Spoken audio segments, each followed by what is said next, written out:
Hello tout le monde, bienvenue dans cette nouvelle vidéo. Aujourd'hui, je vais te donner 10 conseils pour trouver un appartement facilement. Alors pourquoi moi? Quel est mon niveau d'expertise? Eh bien tout simplement depuis le début de mes études, donc environ mes 19-20 ans, j'ai changé d'appartement 6 fois. Oui, c'est un nombre conséquent, donc aujourd'hui, je vais te donner toutes mes petites astuces pour t'aider dans ta recherche. Mais si c'est la première fois que tu me vois, écoute, bienvenue, c'est exactement le type de contenu que je fais, les petites astuces, tout ça pour les étudiants, les études, les écoles de commerce, les universités. Donc si ça t'intéresse, si ça peut intéresser même quelqu'un dans ton entourage, n'hésite pas à partager, à liker, à t'abonner, ça m'aiderait énormément. On commence de suite avec la première astuce, c'est de ne pas passer par une agence. Quand tu es étudiant, les frais, t'en as pas besoin. Toute ta vie, c'est un frais. Pourquoi te rajouter un frais? Non, l'agence, c'est pas un bon bail. Il y a plein d'autres moyens de trouver un appartement, des moyens même plus faciles parce que quand tu vas en agence, tu dois te poser dans l'agence, après tu fais les visites, tout ça. Non, parce que c'est quelque chose que tu peux faire toi-même quand tu es étudiant, du moins. Donc autant internaliser cette charge et la faire par toi-même. Tu vas voir, c'est pas compliqué. Surtout dans énormément des villes, si tu prends un appartement en tout cas pour tes études, il y a pas mal de propriétaires qui sont au courant en fait que c'est une ville étudiante et qu'ils ont affaire à des étudiants, que ça doit être simple, assez rapide et efficace. Donc t'inquiète pas pour ça, t'as pas besoin de passer par une agence, tu peux très bien trouver toi-même tout seul ton appartement. Mais pour le trouver, il faut être stratégique et faire attention à toutes les petites perles rares que tu peux trouver. Donc déjà, numéro 1, tu dois t'y prendre tôt. Trouver un appartement, c'est pas comme trouver un stage, c'est pas comme trouver des études, c'est pas comme changer de filière, c'est pas comme sortir les poubelles. Non, trouver un appartement, c'est un travail à plein temps. Je te jure que c'est une catastrophe. Donc prends-y toi tôt. Moi, en général, je commence 6 mois avant de devoir emménager dans un endroit parce qu'il y a des marchés de l'immobilier qui sont beaucoup plus saturés que d'autres. Tout dépend des villes. Donc à toi de vraiment prendre le temps nécessaire pour trouver un appartement qui te convient. Donc pour ça, il faut aussi prévoir une journée entière pour faire des visites, si tu veux faire des visites. Maintenant, je sais qu'avec le Covid, il y a beaucoup plus d'opportunités de faire des visites en ligne. Donc ça aussi, c'est à toi de voir. Mais attention quand même, parce que typiquement, tu as l'exemple de, tu vois les photos de l'appartement et quand tu vas dans l'appartement, ça n'a rien à voir. L'appartement est beaucoup plus petit, beaucoup moins lumineux. Voilà, donc c'est toujours mieux de prévoir une journée pour visiter les appartements que tu as trouvés, que tu as sélectionnés qui te conviennent. Mon conseil suivant, c'est de regarder sur les sites internet. Je t'ai dit de ne pas passer par des agences, mais par contre, tu as plein de sites où tu n'auras pas de frais d'agence, où tu peux trouver des appartements. Tout simplement, mon premier appartement, je l'ai trouvé sur Le Bon Coin. Qui l'eût cru? Qui l'eût cru? Et c'était un super appartement dans une petite ville, enfin dans une petite rue en plein centre de Lille. Enfin, c'était incroyable. Donc petite pépite trouvée sur Le Bon Coin. Après, les autres appartements, c'était sur Facebook aussi. Parce que par exemple, si tu vas dans une ville, tu peux chercher étudiant de Lille, par exemple, ou étudiant de Paris. Et tu vas voir, ou même Erasmus de Paris, tout ce que tu veux. Tu vas voir, tu vas pouvoir trouver des offres d'appartements, des propositions de colocation. Donc, il y a énormément de sites. Tu peux trouver sur Le Bon Coin, sur eBay, tu peux juste taper sur Facebook. Enfin, vraiment, il y a énormément de choix. Juste attention si tu n'es pas sur un site d'agence ou un site qui va te facturer donc enfin, juste des frais, quoi. Donc, vraiment, regarde parce qu'il y a énormément d'offres. Ensuite, je te recommande de préparer tes critères à l'avance.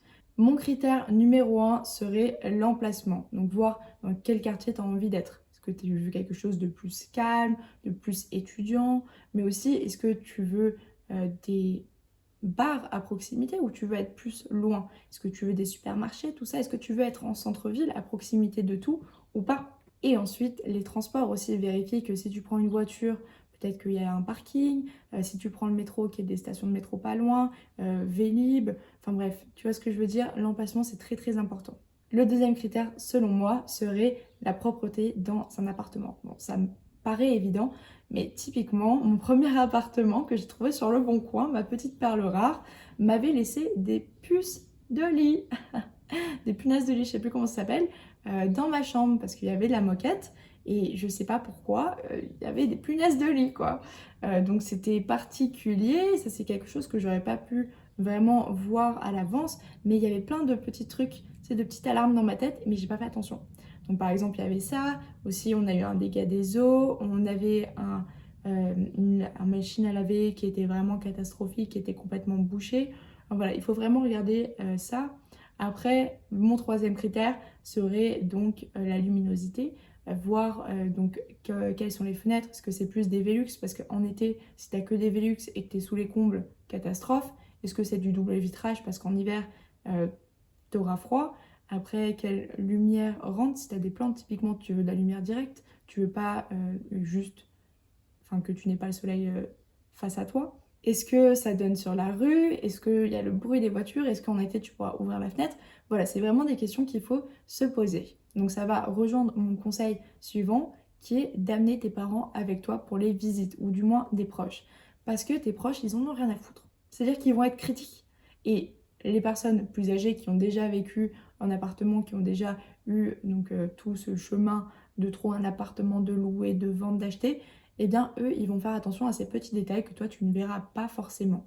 La propreté, les petits trucs, enfin les petites taches sur le sol, sur le parquet, un parquet un peu abîmé, les taches sur le mur, la moisissure. Tu vois ce que je veux dire? L'humidité. Ça, c'est des choses que quand on a un premier appartement, on ne fait pas vraiment attention, on ne se rend pas compte. Et moi, ça m'est arrivé vraiment de vraiment fermer les yeux sur des trucs. Par exemple, il y avait le bois qui s'arrachait. Et quand on a fait l'état des lieux au début, moi j'avais pas vu, donc j'étais ah oui super, et finalement l'appartement c'était une catastrophe, il tombait en lambeaux quoi.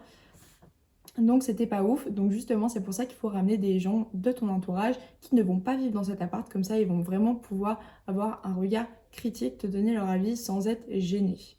Aussi, il faut te visualiser dans cet appartement.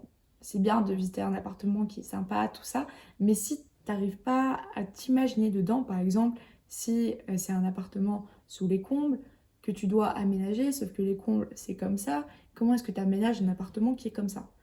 Quel genre de canapé, de meubles, de bibliothèque, enfin, tu vas perdre beaucoup d'espace. Donc il faut vraiment que tu te visualises. Si tu as déjà des meubles, tant mieux, comme ça tu sais un peu ce que tu vas amener, comment tu vas pouvoir l'aménager. Mais en plus de ça, il faut que tu te sentes à l'aise dans cet appartement.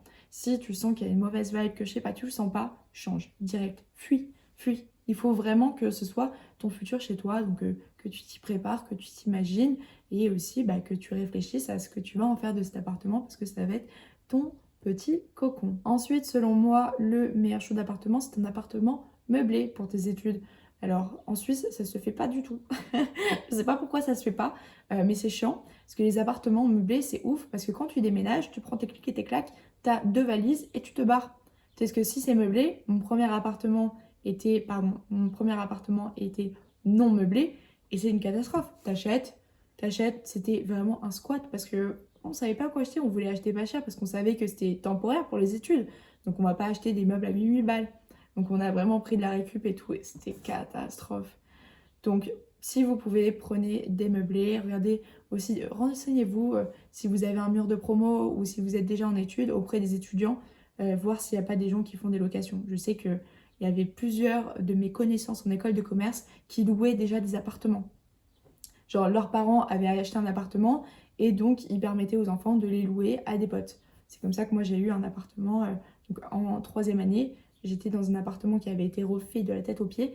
Donc vraiment incroyable, fait pour les étudiants. Enfin, c'était hyper moderne, hyper bien aménagé, 100% meublé. C'était ouf. C'est-à-dire que les miroirs dans la salle de bain étaient anti-buée. Anti-buée. Donc un appartement meublé, c'est vraiment ce que je vous conseille pour vos études. Du moins si vous savez que c'est temporaire, encore mieux si vous partez à l'étranger pour un Erasmus ou pour un stage. Enfin, il faut choisir si vous voulez vivre seul ou en colocation. Moi, ce que je vous conseille, c'est de toujours commencer par une colocation. C'est vraiment le choix le plus safe. Parce que quand tu arrives seul dans un nouvel environnement, dans une nouvelle école, c'est peut-être un peu plus dur voilà, de sociabiliser. Après, tout dépend de ta personnalité. Moi, je sais que si j'avais été seule, ça aurait été compliqué.